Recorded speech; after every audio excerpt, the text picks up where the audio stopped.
नमस्कार दोस्तों, आप सभी का स्वागत है हमारे YouTube channel education for India में। आज हम आप लोगों के सामने एक बार फिर से हमारे सुप्रसिद्ध लेखक मुंशी प्रेमचंद की कहानी ठाकुर का कुआं आप लोगों के सामने हम बताएंगे, प्रस्तुत करने जा रहे हैं। तो चलिए शुरू करते हैं कहानी ठाकुर का कुआं।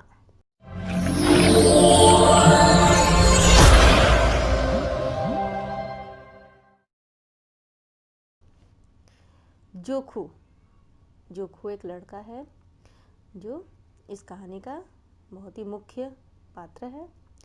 जोखू ने लोटा मुंह में लगाया तो पानी में सख्त बदबू आई। गंगी से बोला, यह कैसा पानी है? मारे बास के पिया नहीं जाता, गला सूखा जा रहा है और तू सड़ा पानी पिलाए देती है। गंगी प्रतिदिन शाम पानी भर लिया करती थी। कुआं दूर था, बार बार जाना मुश्किल था।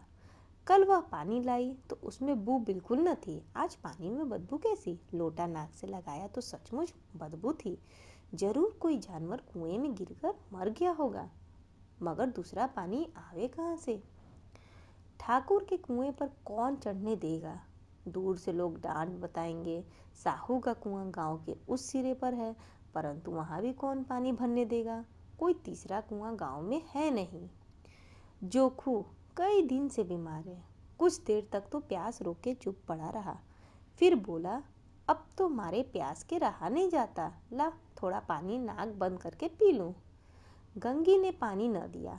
खराब पानी से बीमारी बढ़ जाएगी, इतना जानती थी वह, परंतु यह न जानती थी कि पानी को उबाल देने से उसकी खराबी जाती रहती है।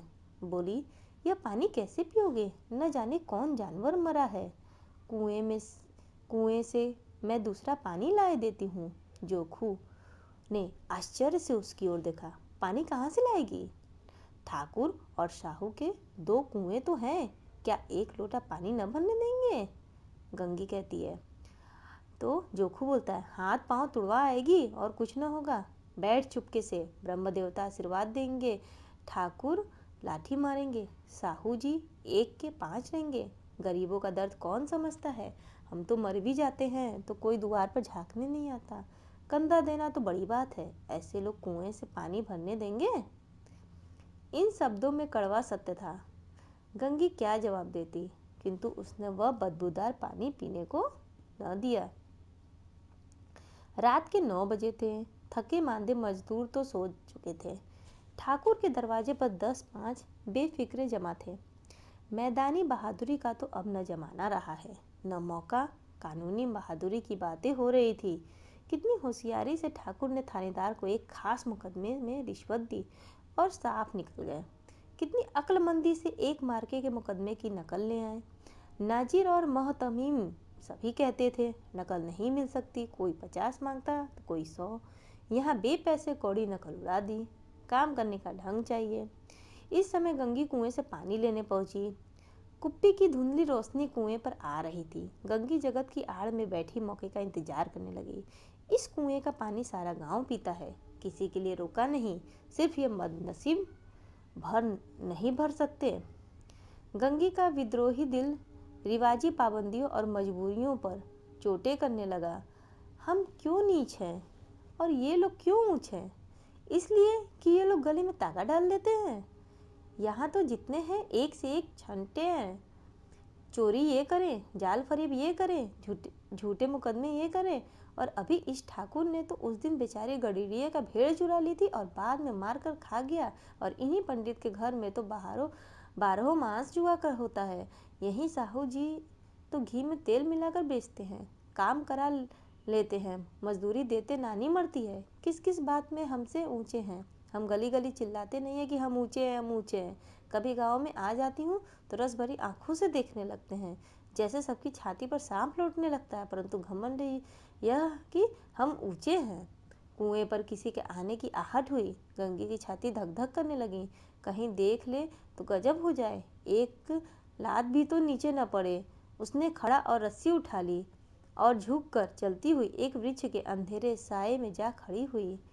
कब इन लोगों को दया आती है किसी पर? बेचारे को इतना मारा कि महीनों लहू थूकता रहा। इसीलिए तो कि उसने बेगार न दी थी। इस पर ये लोग ऊंचे बनते हैं।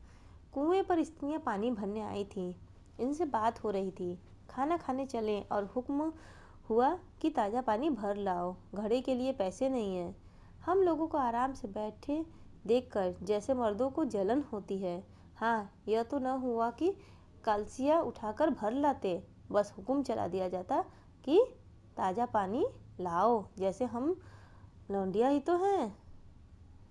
लौंडिया नहीं तो और क्या हो तुम? रोटी कपड़ा नहीं पाती, 10-5 रुपए भी छीन झपट कर ले लेती हो, और लौंडिया कैसी होती हैं? मत लजाओ दीदी, छिन भर आराम करने को जी तरस कर रह जाता है। इतना काम किसी दूसरे के घर कर देती तो इससे कहीं आराम से रहती। ऊपर से यह एहसान मानता, यहाँ काम करते करते मर जाओ, पर किसी का मुंह भी सीधा नहीं होता। दोनों पानी भरकर चली गईं तो गंगी वृक्ष की छाया से निकली और कुएं की जगत के पास आई। बेफिक्रे चले गए थे। ठाकुर भी दरवाजा बंद कर अंदर आंगन में सोने जा रहे थे। गंगी ने झड़ी सुख की सांस ली और किसी तरह मैदान तो साफ हुआ। अमृत चुरा लाने के लिए जो राजकुमार किसी जमाने में गया था, वह भी शायद इतनी सावधानी के साथ और समझ बूझ कर न गया हो। गंगी दबे पांव कुएं की जगत पर चढ़ी। विजय का ऐसा अनुभव उसे पहले कभी न हुआ। उसने रस्सी का फंदा घड़े में डाला, दाएं बाएं चौकन्नी दृष्टि से देखा, जैसे कोई सिपाही रात को शत्रु के किले में सुराग कर रहा हो। अगर इस समय वह पकड़ ली गई तो फिर उसके लिए माफी या रियायत की रत्ती भर उम्मीद नहीं। अंत में देवताओं को याद करके उसने कलेजा मजबूत किया और घड़ा कुएं में डाल दिया। घड़े ने पानी में गोता लगाया, बहुत ही आहिस्ता, जरा भी आवाज न हुई। गंगी ने 2-4 हाथ जल्दी मारे, घड़ा कुएं के मुंह तक आ पहुंचा। कोई बड़ा सहजोर पहलवान भी इतनी तेजी से न खींच सकता था। गंगी झुकी कि घड़े को पकड़कर जगत पर रखे कि एकाएक ठाकुर साहब का दरवाजा खुल गया, और शेर का मुंह इससे अधिक भयानक न होगा।